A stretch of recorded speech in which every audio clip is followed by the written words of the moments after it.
भाजपचा भलताच डाव. लोकसभा निवडणुकीच्या निकालाचे आत्मपरीक्षण सगळ्याच पक्षातील नेत्यांकडून केलं जात आहे. दरम्यान प्रहार जनशक्ती संघटनेचे नेते बच्चू कडू यांनी भाजपावर गंभीर आरोप केले. आज माध्यमांशी बोलताना बच्चू कडू यांनी महायुतीतील मतभेद उघड करत भाजपाबाबत खळबळजनक खुलासे केले आहेत. राज्यात सध्या विधानसभेची रणधुमाळी सुरू आहे, त्यामुळे महायुतीमध्ये कुणाला किती जागा मिळणार याकडे सर्वांचे लक्ष लागून आहे. आजच मुख्यमंत्री एकनाथ शिंदे आणि उपमुख्यमंत्री देवेंद्र फडणवीस यांची एकत्र बैठक झाली. शिंदे यांच्या निवासस्थानी महायुतीची खलबत्ते झाल्याची माहिती आहे. अशात कडू यांच्या नव्या दावाने खळबळ उडाली आहे. मुख्यमंत्री शिंदेंना घेतल्यानंतर युतीचे सरकार सुरळीत चालू होते, पण नंतर शिंदेंना शह देण्याकरता अजितदादांना सोबत घेतले गेले.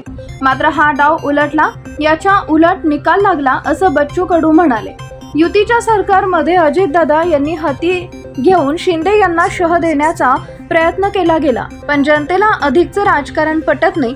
भाजपाने अजितदादा गटाला जागा वाटपामध्ये नाक दाबून बुक्क्यांचा मार दिला असा टोला देखील कडू यांनी लगावला.